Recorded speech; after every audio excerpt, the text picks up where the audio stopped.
Welcome to the latest edition of the Dennis Manoloff Show, Season 1. I think this is Episode 12, if memory serves.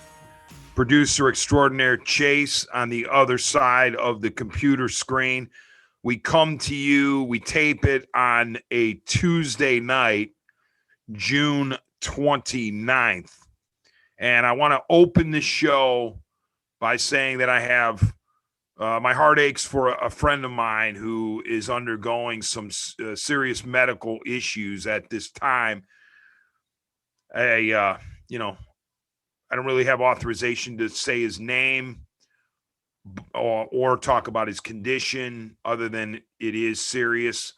I just want to say that I'm praying for him, and I know he's going to be okay. He's got an amazing attitude, and he's a great dude, an absolutely great dude. And if anybody can come out on the other side of this as good as new, it is this person. So you know who you are, and I'm thinking about you. He's one of the loyal listeners to the Dennis Manoloff Show and to my shows on WTAM 1100, the radio shows. So I'm thinking about you, brother, and you're going to be great. What would my friend want me to do? He'd want me to talk sports on the Dennis Manoloff Show, and I thought we would open with Major League Baseball, specifically the Cleveland Indians. Tonight, the Indians were supposed to play the Tigers, and that game was postponed because of rain. There will be a doubleheader tomorrow. Unfortunately, as we know, the doubleheaders in Major League Baseball are 7-inning games or feature 7-inning games. And the more I see these things, the more disgusted I am. And yes, it does remind me, and I'm not trying to disparage anybody who is part of beer league softball or Sunday morning softball or what have you, amateur hour on the baseball diamond. These 7-inning games don't make sense to me. I will say I was a little bit patient with them last year when they were broken out during the COVID-19 induced 60-game season. But now, in a full schedule, it just doesn't feel right. And it's just not what Major League Baseball is supposed to be. These doubleheaders should be 9-inning regulation. I guess I'll live with the runner on second. You can call me a hypocrite there, runner on second to start extra innings, because that's just as tricked up as the 7-inning games. But at least with the runner on second, you're not, it's coming at the end of a 9-inning game, or unfortunately, a 7-inning game, as the rules are now. But the point is, it's coming at the end of a game. It's extra innings. Whereas these 7-inning games, they're built in and you have to deal with them. And to me, it's another example of why it is becoming increasingly difficult to take Major League Baseball seriously. Another exhibit is, of course, the All-Star Game uniforms, which are laughable. One of my producers at WTAM said that, Frank the Tank, he said that they reminded him of polo shirts. I was told by some listeners and texters on the radio program that I'm not allowed to criticize All-Star Game uniforms because who really cares? Well, you know what? I am allowed to criticize the All-Star Game uniforms because I don't know how it is that MLB decided to go ahead with this. And I know they contracted a pretty big company that is well-known and well-recognized. It just amazes me that the best and the brightest, the creative geniuses at some of these companies come up with what they came up with for these MLB All-Star jerseys. Absolutely hideous. And if I were the players, I would refuse to wear them. and risk of being fined. Speaking of being fined or suspended, MLB on this past Monday, so a week ago Monday, that would have been June 21st, began its crackdown on the pitchers for applying foreign substances to the baseball. There's a limit as to what they can put on a ball. Rosin, of course, is still available. Sweat is something you can't regulate, but pretty much beyond that, you need to watch yourself. And MLB gave the pitchers a couple of weeks' notice before saying that on June 21st, Monday, it was going to start enforcing. Well, it took until Sunday, this past Sunday, for the first pitcher to be ejected. Hector Santiago of the Seattle Mariners, the veteran left-hander, got the boot.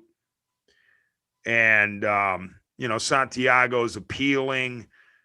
The umps threw him out because, it's my understanding, they threw him out because he had the rosin sweat mixture on his glove hand, which is a no-no.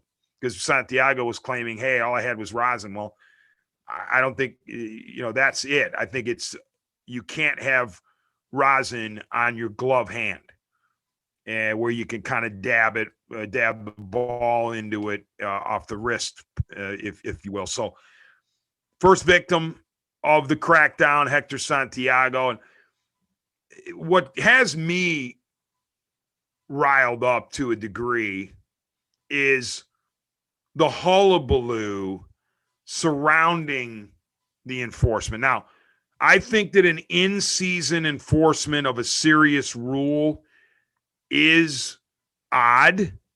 It's not something you see every day, every week, every month, every year by any means. Of course, we know that. But once MLB decided to do it, and they gave pitchers a final warning that stretched out over a couple of weeks, because we know MLB tried to tell the pitchers in the spring training, hey, watch it, but the pitchers didn't take them seriously. So they come back in, early June and essentially say, we're coming.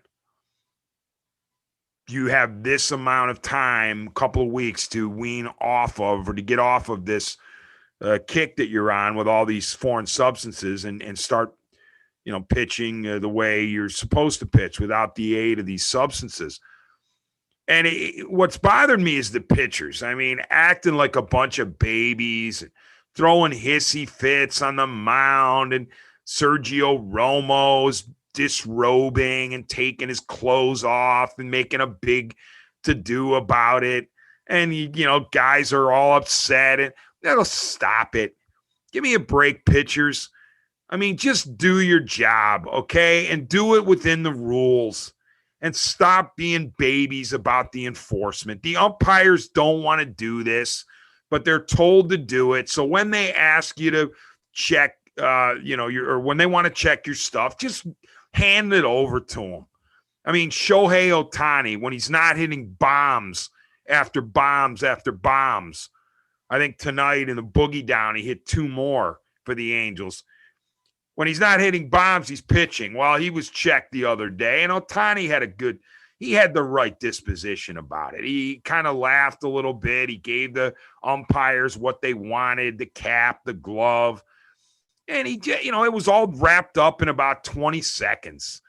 So for these pitchers to get all bent out of shape that, the umpires, they're making us look bad, no, it's not. No. If you've got nothing to hide, if you didn't do anything in the first place, then just cooperate, and it'll be done with. It'll be a minor inconvenience, and you're on your way.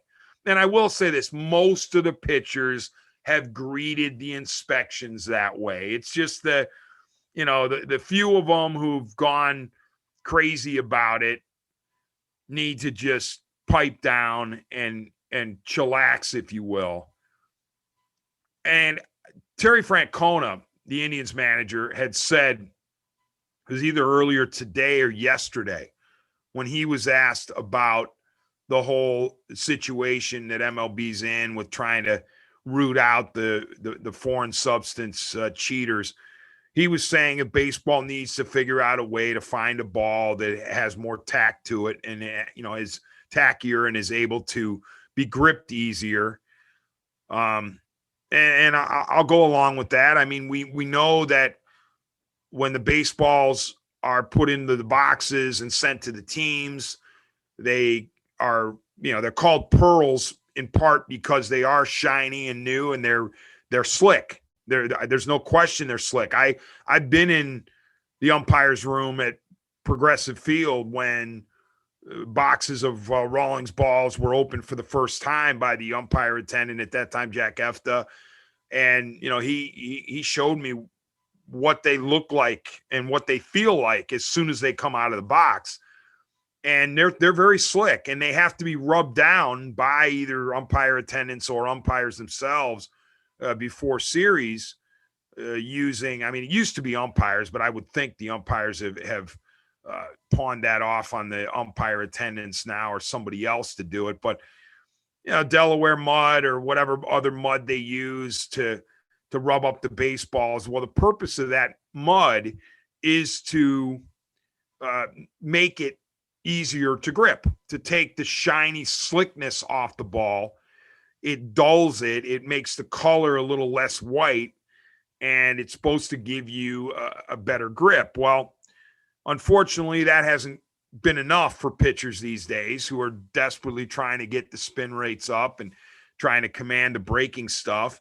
And so, they've gone more and more to the crazy foreign substances, including spider tack, and that's where MLB felt it had to step in. I've said to MLB on numerous occasions, not that MLB ever listens to me, but I've said if you want to help solve the grip problem, yeah, you can try the Terry Francona, find a ball that is easier to grip, but I say I take what the pitchers have told me over the years, over the last 5, 6, 7 years when I used to be in an Indians clubhouse in the visiting clubhouse at Progressive Field when I was working for the Plain Dealer and Cleveland.com. Pitchers would tell me over and over, if you raise the seams on the current Major League Baseball by an eighth of an inch, just an eighth of an inch is all they asked, you will have a significant increase in grip power, a significant increase in the ability to throw breaking pitches with snap, because the balls that have come out of the boxes in recent years, not only are they slick, but they feel like cue balls because the seams are so low. And, we know that, even I know as a rudimentary physics person, that when you have a ball where the seams are super low, the drag is decreased. And when the drag's decreased, the ball can shoot through the air and go farther. If you ramp up the seams a little bit, if you just notch them up a tad, then you increase drag and the ball doesn't have the ability to jump out of the park as much as it otherwise would. But for the pitchers, they're not even worried about that as much as they are, give us a chance to throw a breaking pitch by giving us some kind of seam. I mean, think about those of you who pitched in amateur ball growing up, those of you who pitched in high school. I mean, I wasn't good enough to go any farther than high school, and honestly, I wasn't good in high school either, unfortunately. But I remember when I was pitching, the seams seemed like they were 5 inches high. I mean, it was easy to throw a good breaking ball. My problem was location. I would throw a good breaking ball and it would sit right over the middle of the plate and somebody would smash it 500 feet. But the seams for the amateur days were so much higher than they are now. But even Major League Baseballs from 15 years ago, I believe, and so do the pitchers who I've talked to recently, they believe that the seams from then to now were higher. And so that's, to me, one way that MLB could solve this issue without having to worry about pitchers applying all this stuff to the baseball. When we return, we'll talk Indians and where they are in the AL Central standings.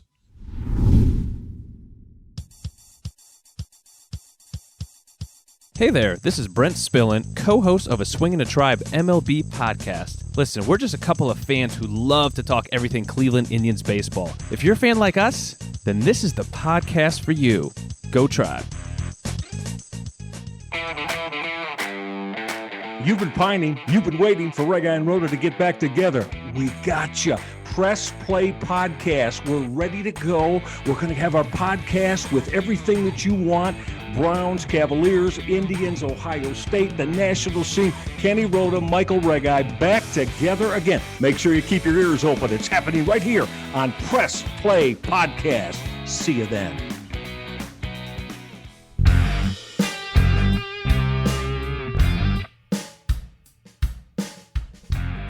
Hey, I'm Jason. And I'm Gary, and we love ball cards. And if you love ball cards too, good news. You just found your new favorite podcast.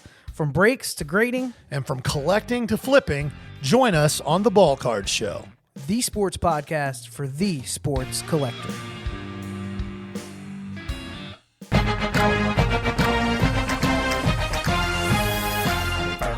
Hey, it's Tito, host of the Premier Fantasy Podcast. Get all the news and analysis you need to dominate your fantasy league. I've been doing this as long as anybody in the business. I can help give you the edge in your leagues. It's the Premier Fantasy Podcast, part of the Press Play Podcast Network. Welcome back to the Dennis Manoloff Show, produced and directed by the great Chase Smith. Indians at 42-33.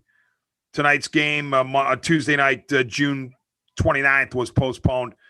7-inning doubleheader tomorrow at Progressive Field. Indians, pending the outcome of a White Sox game, the White Sox were leading late against the Twins. They were 2 games out before that game has been decided. But just the fact that the Indians are hanging around is an incredible testament to the manager Terry Francona, pitching coach Carl Willis, hitting coach Ty Van Berkeley, the entire organization, the players, of course, the front office. It really is incredible that the Indians are hanging in the AL Central. And by the way, it's a 2-team race in the Central because entering tonight, the third place team in the Central Division was the Minnesota Twins at 33-43. So the rest of the division, the Twins, the Tigers, and the Royals is junk. But the fact that the Indians are hanging with the White Sox, and yes, the White Sox have been ravaged by injuries, no doubt. But the Indians are right there with them. The Indians have lost essentially their rotation. Injuries to Bieber, Savali, and Plesac. Ineffectiveness by Tristan McKenzie. So Francona and Willis have had to cobble together a rotation with the likes of Cal Quantrill and J.C. Mejia and Sam Hentges and Eli Morgan. And I'm not trying to disrespect any of those guys, but they're not Bieber. They're not Shane Bieber. They're not Aaron Savali. They're not Zach Plesac. Tristan McKenzie, hopefully sooner than later, will get whatever ails him figured out.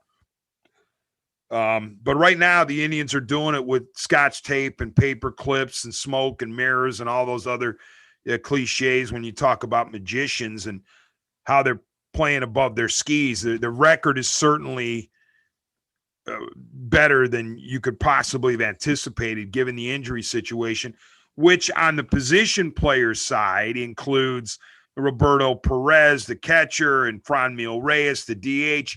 And then this past Sunday, Josh Naylor, the outfielder, primarily outfielder, did play some first base. But Josh Naylor was knocked out for the season, almost certainly. I mean, I don't see how he could recover from a broken and dislocated ankle in time for the end of the season. But Josh Naylor, in a horrific collision with second baseman Ernie Clement in Minnesota in the finale of that series at Target Field, and the little flare by Jorge Polanco. I was watching it live, and I mean, Clement's going out trying to make a play, and Naylor's coming in trying to make a play. They collide.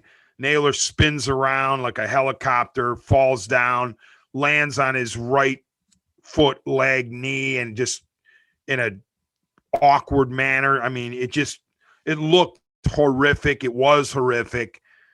And, he did break his ankle and dislocate his ankle. I'm amazed that he didn't tear any ligaments. At least we've heard. We haven't heard anything about torn ligaments in that right knee, but the right leg is definitely messed up. And, Josh Naylor had to be carted off the field after a protracted delay. And you feel terrible for the youngster, Josh Naylor, who was a steady contributor for the Indians to this point in the season, and high energy guy, very excitable. Teammates love him. So his numbers hadn't been over the moon, but he's still young, and he was coming around, it looked like, and to have him out is another big blow for the Indians.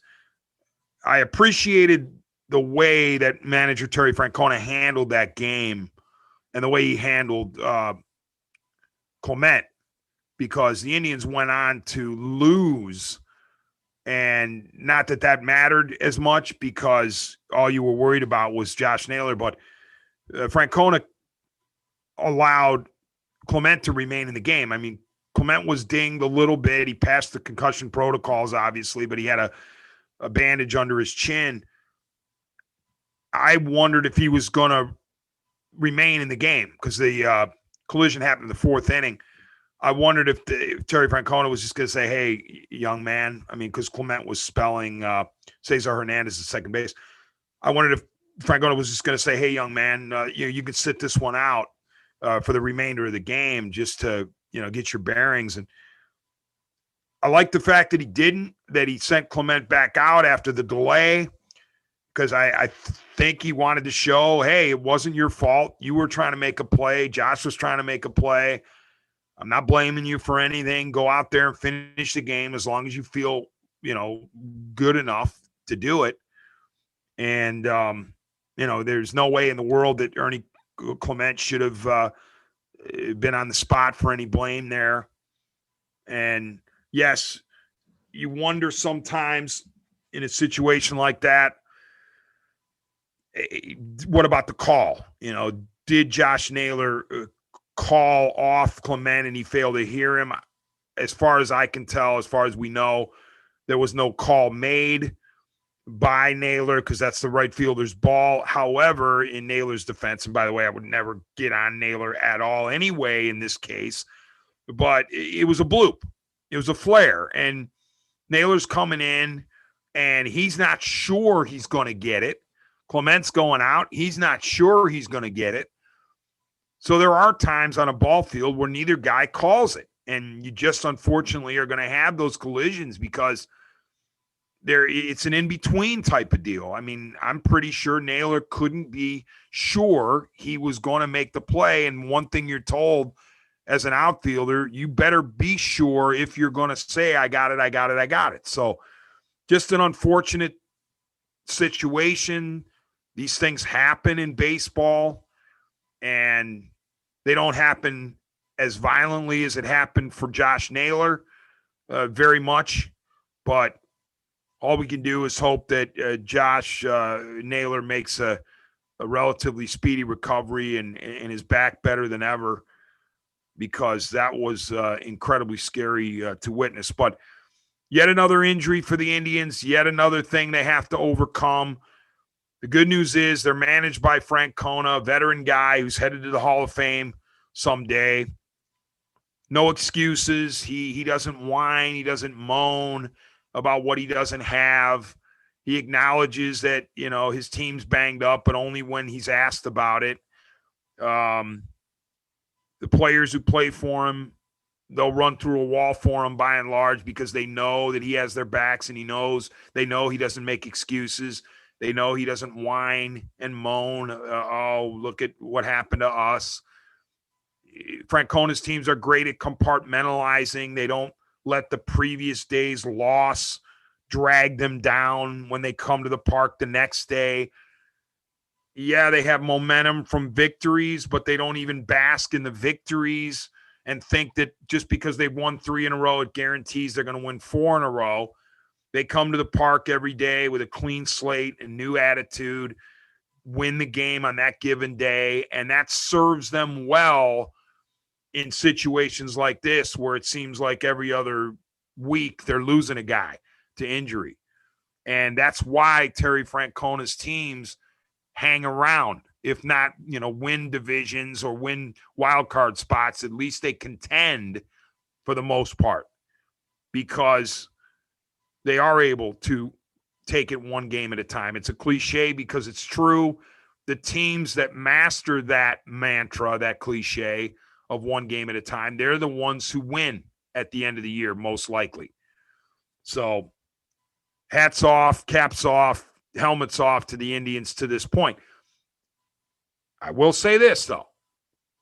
After tomorrow, that's the end of July. That's the end of June. The Tigers are not a very good team except against the Houston Astros.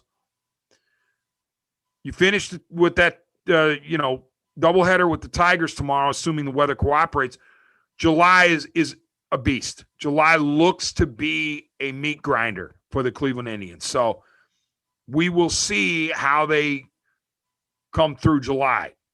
Because most of us looked at June and thought, all right, there's opportunities for victories, but July looked pretty nasty. So we shall see. But anyway, to this point, excellent job at the Cleveland Indians. When we come back, we'll talk a little NBA on the Dennis Manoloff Show. Hey everybody, it's Sam Amico from Cavs on the Break NBA podcast. Be sure to give us a listen for all your Cleveland Cavaliers recaps, analysis, breakdowns, draft talk, free agency. The list goes on and on. Give us a listen, Cavs on the Break NBA podcast. Hi, my name's Jeremy Powell, co-host of the Oranges, Oranger, Browns podcast. Check us out anywhere you listen to podcasts. For all your Browns coverage, post-game, pre-game, anything you need Browns, you'll find it here on the Oranges, Oranger, Browns podcast. Hey, it's JD from the Hyman Podcast. I created this podcast to have hard conversations. Conversations that make us human but are also wildly uncomfortable. Conversations that help give voice to the voiceless and to the marginalized. Now you can listen to the entire first season on Apple Podcasts, Spotify, or wherever you get your podcasts from. Consider this your personal invitation to join the conversation. Welcome back to the Dennis Manoloff Show, Season 1, Episode 12.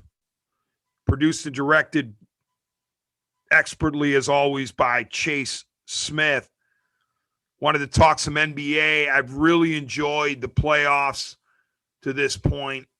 Great theater, crazy games, offensive games, defensive games, teams that don't like each other by the end of the series, that really despise each other by the end of the series.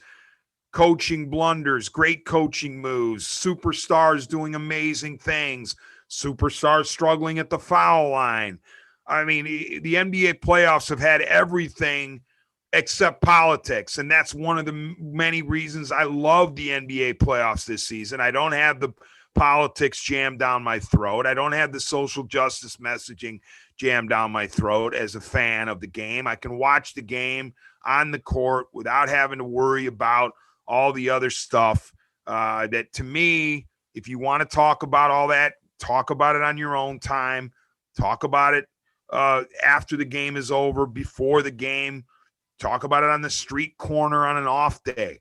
But let me enjoy my NBA playoffs or MLB or NHL or NFL politics free. It's supposed to be entertainment. Let me focus on the entertainment. And that's what the NBA has given us in this postseason, is a whole lot of entertainment, even without that flagship franchise known as the Los Angeles Lakers. LeBron and the Lakers bounced early by the Phoenix Suns. And yeah, the Lakers didn't have AD for most of that series, but the NBA playoffs have proven to be a lot of fun, even without LeBron James going very deep into them. And one of the series three series that have really caught my eye among all of them are the three series involving the Los Angeles Clippers. I love Tyronn Lue, number one, the head coach of the Clippers, former Cavs coach. You wouldn't know it if you talked to some people, but Tyronn Lue was the head coach of the Cavaliers when they won the championship in 2015-16. And to think that not long ago I had to defend Tyronn Lue's coaching acumen against Brad Stevens lovers who were convincing me that Brad Stevens, well, we knew this already. Brad Stevens was the next Red Auerbach, and he was the next Greg Popovich, and he was the next Phil Jackson, all rolled into one. Well, when T. Lue went up against the great Brad Stevens, I was told it was no match, okay? There's no chance that Ty Lue is ever going to win the chess game that is played, the three-dimensional chess game that's played by Tyronn Lue. Well, you know what? T. Lue got the measure of Brad Stevens a whole lot more than he didn't, and especially in the postseason. So T. Lue got the last laugh. I got the last laugh because I said, all who don't give Ty Lue the credit he deserves, he's much better than you think he is, okay? And yes, LeBron and Kyrie carried the Cavs to glory in 2015-16, but they needed a coach. They needed a competent coach. They needed a coach who commanded respect, and that guy was Ty Lue. And one of the many reasons I love Tyronn Lue is because he never lets you see him sweat. Almost never. He is he's the king of calm. And what does that do for you? It helps you when you play for him and you're down in a series. 2016 and NBA playoffs. Oh yeah, remember that 3-1 deficit to the Warriors? Cavs come back and win it 4-3. Yes, the keys to the series were LeBron and KI. No question about it. But Ty Lue did a hell of a job in coaching the Cavs to that comeback. And find me an NBA coach who hasn't been successful without stars. Because I had that thrown back at me the other day when I was, quote unquote, defending Ty Lue, who doesn't need to be defended, by the way. Oh, well, you know what? LeBron James had more to do with that than Tyronn Lue. Oh, of course he did. No one's saying otherwise. But the great Greg Popovich, you think he's getting any of his rings without Duncan or Parker, Ginobili, any combination of those guys? Phil Jackson, you think he's getting his rings without any combination of Jordan and Pippen and Bryant and O'Neal? Come on now. Give me a break. If you're going to be, and it's not just NBA coaches, MLB managers will tell you the same thing. I'm going to win games if I've got really good players. That's how it works in sports. So don't tell me that I should diminish Tyronn Lue's role in the Cavs title because he had LeBron and Kyrie to work with. You try coaching those two guys. I had a buddy of mine say to me, might have been the great Artie in Rocky River, who's the loyal listener to the podcast and loyal talk show listener too, and a frequent guest on the program. I think Artie was saying T. Lue was dealing with LeBron, Kyrie, J.R. Smith, and Kevin Love, to name 4. Think about those egos. Think about where those guys were every day mentally, how to manage those dudes. I mean, now what we've seen from Love over the years and JR doing what he does, and who knows with KI and LeBron, the fact that Lue was able to pull that team together and keep them believing when they were down 3-1 to the mighty Warriors, the 73 victory Warriors. Tyronn Lue was a huge part of that team winning the title. Fast forward to this summer. Tyronn Lue, coach of the LA Clippers. First round. Clippers down 2-0 right out of the gate to the Dallas Mavericks. Luka Doncic and the Dallas Mavericks. 2 losses at Staples Center. So down 2-0, and I said this on the previous podcast because it was worth mentioning. You know, T. Lue was asked after the Clippers went down 2-0 to the Mavericks, are you worried? He's like, no. And it was like the reporter couldn't understand how Tyronn Lue wasn't worried. It was almost like, are you sure you're not worried? It was something to that effect. And Tyronn Lue was like, no, I'm not worried. We lost 2 games. They got to win 4. And I'm paraphrasing it on the exact quote in front of me, but he was essentially saying, look, they're only halfway there. They need to shoot as well in their place as they did in our place in the first 2 games. And, of course, that was viewed as bulletin board material. Oh, look what Tyronn Lue did. Oh, he gave the bulletin board, the greaser board material to the Dallas Mavericks by saying they need, he was daring them to shoot as well in Dallas as they did in L.A.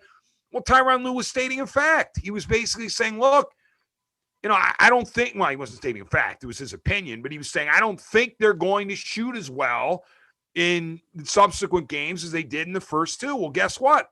T. Lue wins the next 2 in Dallas. Then he comes home and loses again. They're down 3-2. They go to Dallas, they win again, and then they finally win it at home in Game 7. So 0-2 hole, came back to win it in 7 against the Mavericks, Western Conference first round. Western Conference semis, down 0-2 to the Utah Jazz. Same script. T. Lue's like, I'm not worried. They got to win 4. What did the Clippers do? They win the next 4. And they eliminate the Jazz in 6 games. Unfortunately, in that series, they lost Kawhi Leonard. And it doesn't appear as though Leonard is going to be available for the remainder of the postseason. That's just my guess. It was a freakish landing. It caught his knee buckled, and it was during the Utah series. Well, they had to close out the Jazz without Kawhi, and then they start the Western Conference Finals against the Phoenix Suns without Kawhi.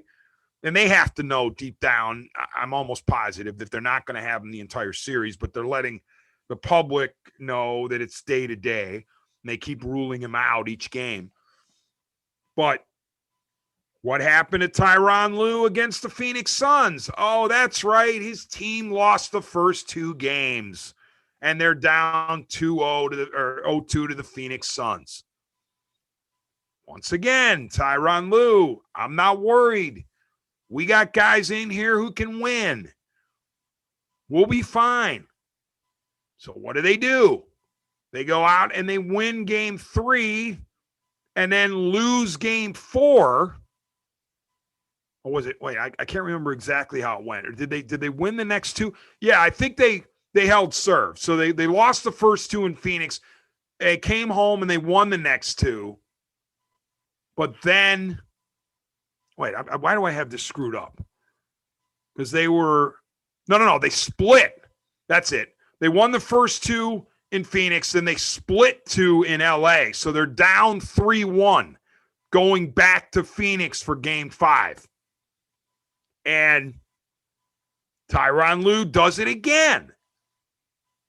He pulls out a victory for the Clippers to cut the deficit, to get the Clippers within 3-2 in the series, coming back to LA for Game 6.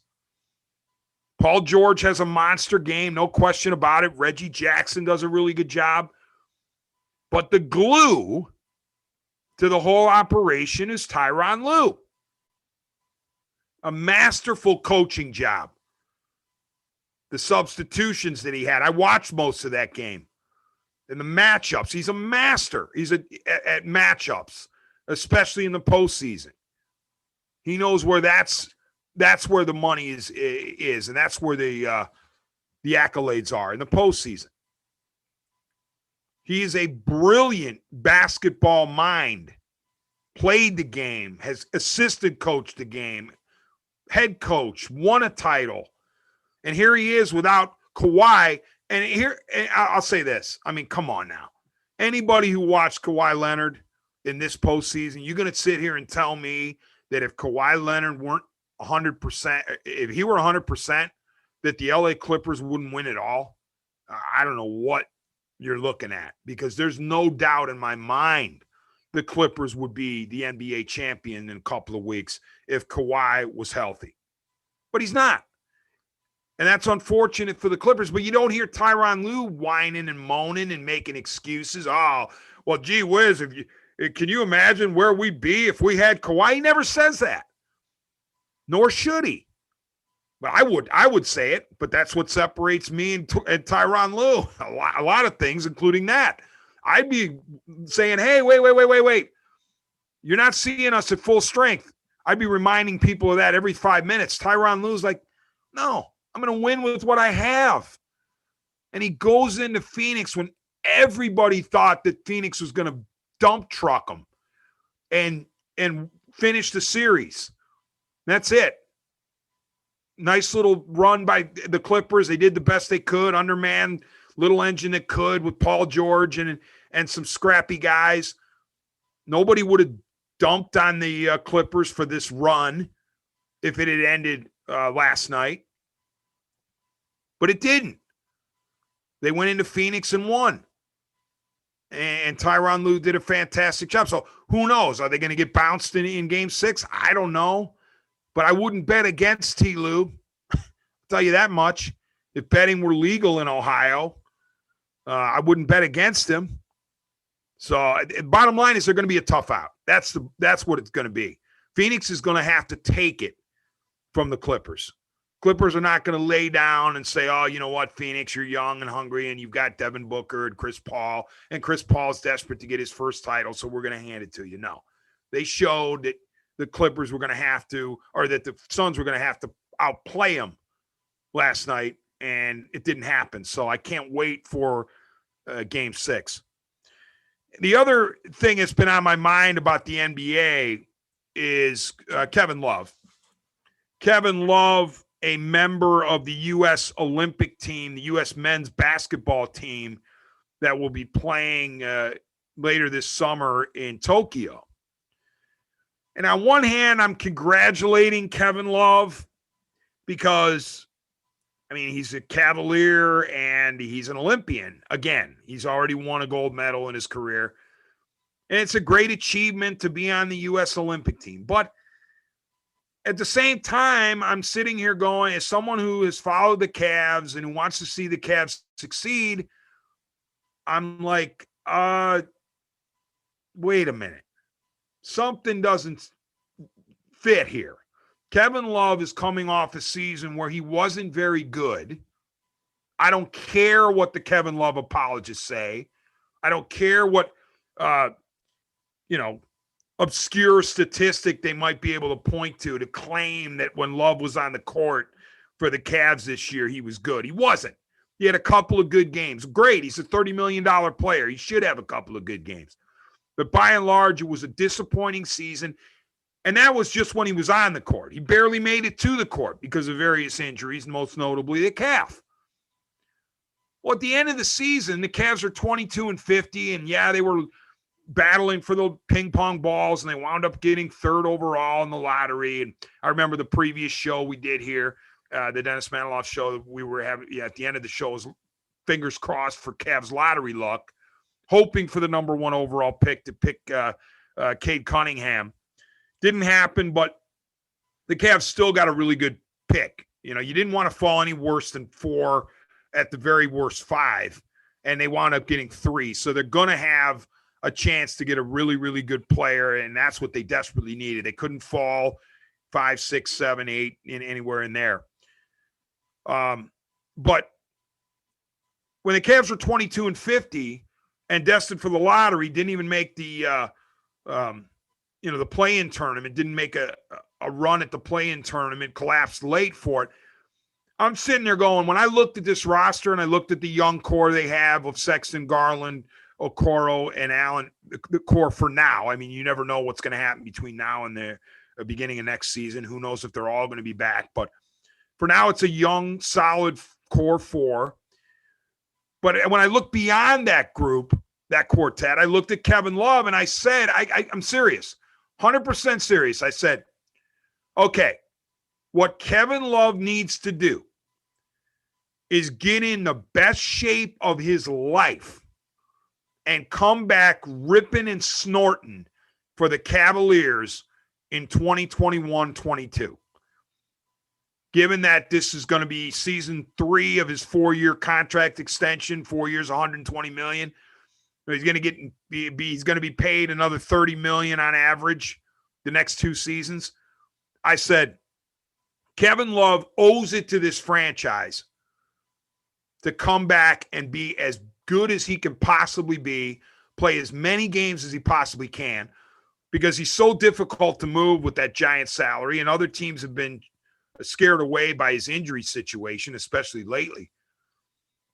The last thing in the world I expected was that Kevin Love was going to be playing for the U.S. Olympic team. So I'm a little confused as to how Love can be so banged up all season for the team that pays him $30 million, and then suddenly, magically, David Copperfield-esque, he's fine for the summer when it's time to play for the U.S. Olympic team that doesn't pay his salary and doesn't have him on the hook for 2 more years at $30 million average per. So that part of it's disappointing. But yet, I have to feel good for the guy because he's getting to compete for another Olympic gold. I sure hope he doesn't get injured this summer and then he's unavailable for the Cavaliers to start next season. Now, some would say, well, gee, Dennis, if you didn't think he was any good, why would you want him on the court? I want him on the court because I want him to earn his paycheck. I want him to lead these young guys the way he's supposed to lead them, by performance, not by waving a towel in street clothes, not by locker room pep talks. He needs to be out there performing, like an Olympian when he's helping the young Cavs get better. That's his job. I don't think he's going to be around. In fact, I know he won't be around when this rebuild comes to fruition. God forbid if it doesn't, but I assume it will. One of these days, the Cavs rebuild is going to come to fruition. They're going to be winning games. They're going to be winning more than they're losing. I don't think Kevin Love's going to be around to enjoy it, but he can help the young guys get there. But he has to be healthy.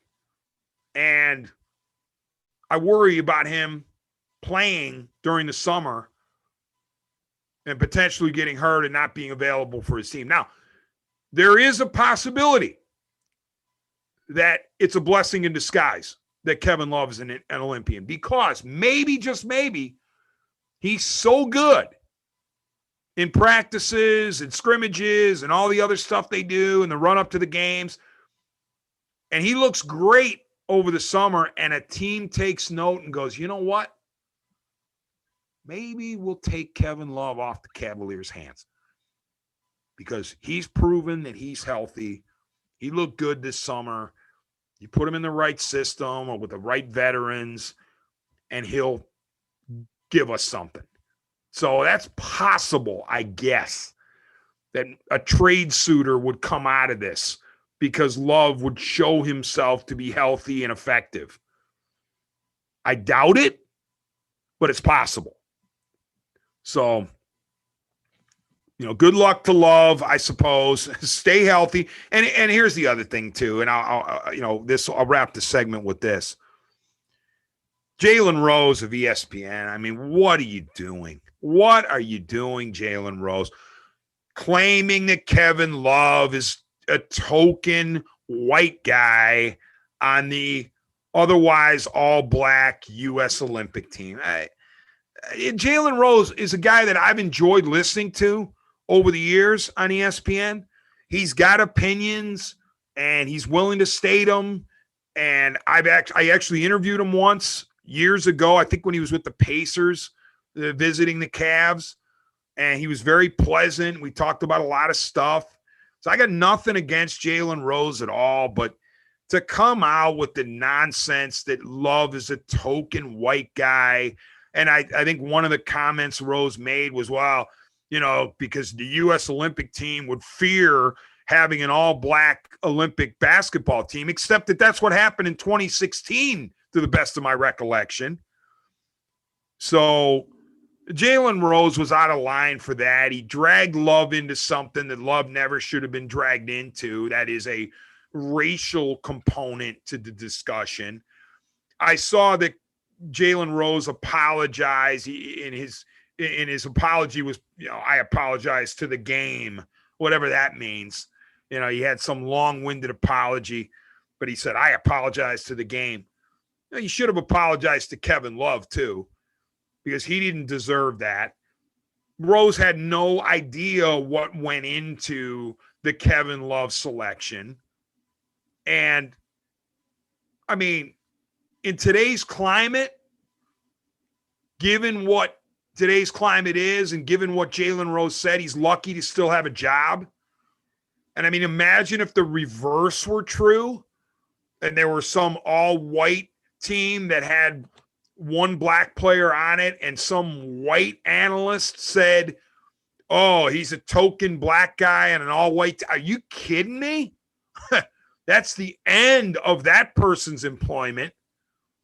So Jalen Rose is very fortunate that ESPN has stood by him. I would think they forced him to apologize, but it's ridiculous that he said what he said, and Kevin Love should not have been dragged into that, and that's unfortunate. But the whole thing, the bottom line for me with Kevin Love in the Olympics is stay healthy, come back ripping and snorting for the Cavs in 2022-23. We'll be back for the final segment of the Dennis Manoloff Show. Hi, my name is Sam Post, owner of Phenomenal CBD Store and PhenomenalCBD.com. That's like phenomenal, CBD.com.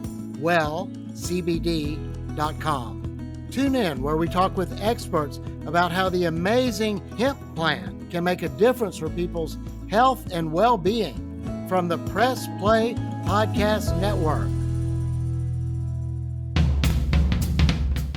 Hello, this is Don Mike Mendoza, the host of the Producing While Asian podcast. Join us to listen in on conversations with everyone who identify from producers to non-producers who all are part of the AAPI community. There's all that and more on the Producing While Asian podcast here on the Press Play Podcast Network. Want to hear more about your favorite TV shows and movies that are on countless streaming services? Then listen to Up Next with your new favorite hosts, me, Kristen Aviles, and me, Christina Walter. Every other week, we'll highlight one genre, but 2 movies or TV shows, one old and one new. We'll let you know what's hot and what's not from your favorite or least favorite streaming services. And be sure to stay tuned to the end of each episode where we shout out an artist whose name you should know for their talent in the industry. So follow us to stay up to date with your favorite hosts from Up Next, a part of the Press Play Podcast Network. Hello, Brooks here with the Books with Brooks monthly book club podcast. We read one book a month and then we talk about it. Books like Stephen King's The Shining or Where the Crawdads Sing by Delia Owens. If you're on the hunt for book recommendations and enjoy sparkling conversation, come read along with us and then listen in. Final segment of the Dennis Manoloff Show, part of the Press Play Podcast Network. Producer director Chase Smith told me during the break that he had something for me. Chase, lay it on me. Yeah, I want to talk about Kevin Love, D-man. No, I'm just kidding. No, not Kevin Love. Well, hey, I logged on Twitter this morning and I saw Baker Mayfield trending, and I immediately got scared because you never like to see any of your star players trending when football is not in session, D-man. But wouldn't you know it, the fine folks over at ESPN on Get Up had a segment that they were ranking the most complete rosters in the NFL. And guess which team they had at number 1, D-Man? The Cleveland Browns. Our Cleveland Browns are ranked number 1 as the most complete roster. And so they had these talking heads, right? And this is what they do. But they brought on former Jets GM and former Dolphins executive vice president of football operations, Mike Tannenbaum, to talk about the Browns. And this is what he says, D-Man. And this is what I have to say. He says that Baker Mayfield is a replaceable part for the Cleveland Browns. And he went on to say that this is all dependent on injuries, depending on our roster, and blah, blah, blah, blah, blah. But of course, wouldn't you know, the line that was taken and that was cut from the segment was Baker Mayfield is a replaceable part. Now, this is a guy, D-Man, who traded up for Mark Sanchez, a very much replaceable part. This is a guy who decided to bring Jay Cutler out of retirement in Miami, a very much replaceable part. And now he finds himself no longer with the Jets, no longer with the Dolphins. Yeah. And I don't want to say what is going to happen to him at ESPN, because I hope he has a very long, successful career at ESPN. But let me tell you, D-Man, if he has more takes like Baker Mayfield is a replaceable part, guess what? He's going to be a replaceable part of ESPN. Where on earth would you say that Baker Mayfield is a replaceable part? He went on to say that he's only had 1 good season out of 3. Was he talking about his rookie year or the year that he advanced to the second round of the NFL playoffs? How does he think that Baker Mayfield's only had first of all, Chase, what t-shirt do I happen to be wearing tonight? I had no idea you were going to bring this to me. We could see each other on the Zoom call. Yep. What's the t-shirt I'm wearing, Chase? The Bake Show, baby. You better believe it. So by coincidence, I'm wearing the Bake Show t-shirt. I got nothing against Tannenbaum. Never met the guy. I've listened to him on ESPN. He says some things that I agree with. I vehemently disagree with this one, and we could do a whole show on it. Maybe we will as we get closer to the NFL season. But for this particular Dennis Manoloff show, to wrap it up with what Chase just dropped on me, I did not hear Tannenbaum say this, but it doesn't make sense to me. It didn't make sense in the clip. It sounded like he had this whole, we have the complete roster as long as injuries are healthy and OBJ's healthy and our line's healthy. But this Baker it felt like it was kind of like like it was like forced into the jump here. And, it felt really, really odd. It felt like he knew it was going to get some play and he just had to say it. D-Man, I feel like Baker thrives off these takes. Sure. And and just keep coming, man. Right, Chase. And let me address the most complete team. That makes me nervous, okay? Because the Tampa Bay Buccaneers would like to have a word with those so-called evaluators that the Browns have the most complete team. Oh, really? Tampa Bay Buccaneers returned basically everybody, and they won the Super Bowl last year. Kansas City Chiefs would like to have a word. The Baltimore Ravens, the Buffalo Bills. So those are 4 teams right off the rip that I'm sitting here going, they got an issue with that if they care, okay? One of the things I've always said about the NFL, I wish these guys were robotic enough to play 30 games a year because I love the game so much, but I recognize their bodies are taking a beating, and 16 games is a lot, let alone 17, or 17, let alone 16. Or 16, let alone 17, sorry. So it's easy for me to say, go play a 17-game schedule. I'm not the one getting destroyed. I wish, though, that the season were longer so that the offseason were shorter and we didn't have to deal with all these rankings and all this, hype and everything else. So it makes me uncomfortable that the Browns are being hyped to this extent. It reminds me of 2 years ago. The difference, of course, entering 2019, the Browns had come off a losing season. Entering this season, they came off 11 victories, or they're coming off 11 victories in the regular season and a playoff win. So different set of circumstances to close the previous year, which leads you to believe this season is going to be different, that the hype will be justified. Nonetheless, it makes me nervous. Sure. The Buccaneers came in at number 2. So I really think ESPN knew what they were doing. They knew that they were going to get Cleveland all riled up. They knew that there were going to be people talking about it. But, I think you nailed it. Stefanski is kind of like the key to this team, and him with the superpower Andrew Berry there, what they've got cooking, man, is just great.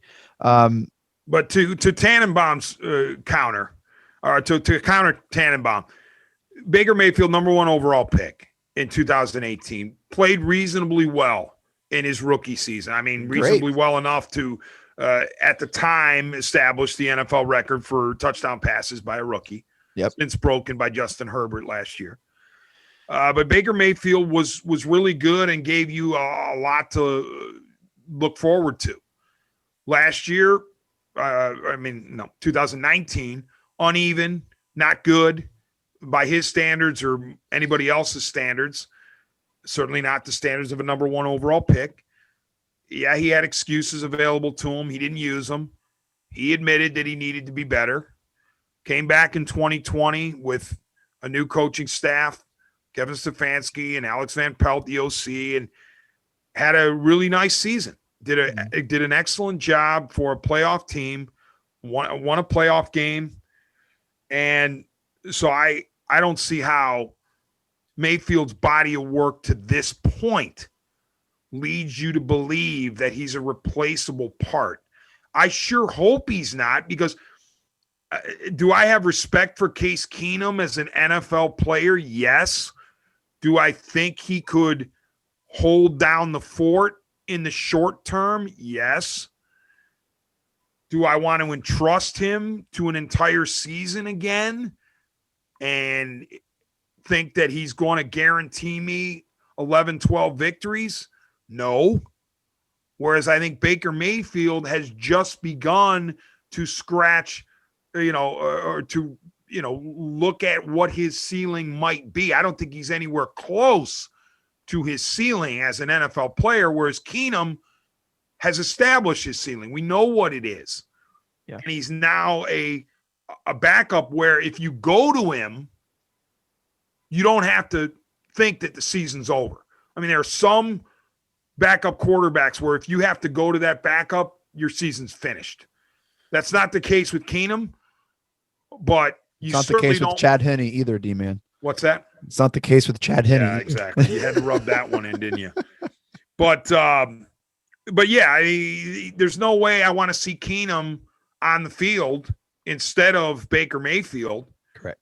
And I think Mayfield has a chance to be really, really good. He's just getting started. He's got his weapons back for the most part. He's got his coaching staff back. This will be the first time in his brief NFL career where he's had legitimate continuity in the coaching staff and the personnel that comes back. Is there pressure on him? Sure. He's got a big contract out there, and he's betting on himself by not signing the extension or not agreeing to it, or we don't even know what the offers have been, if there have been any, but it certainly sounds as though Baker is willing to bet on himself for the rest of the year and think about the payoff later. All he wants to do now is win. So I respectfully disagree with Mr. Tannenbaum. I think that Baker Mayfield is going to have a really good year for the Browns, and he's not a replaceable piece on this team by any stretch of the imagination. All right, thank you, Chase, for bringing that to me. And again, we'll probably dive into that as we get closer and closer to Browns season. Thank you very much for listening to the latest edition of the Dennis Manoloff Show, part of the Press Play Podcast Network. Thanks most of all to producer extraordinaire, Chase Smith.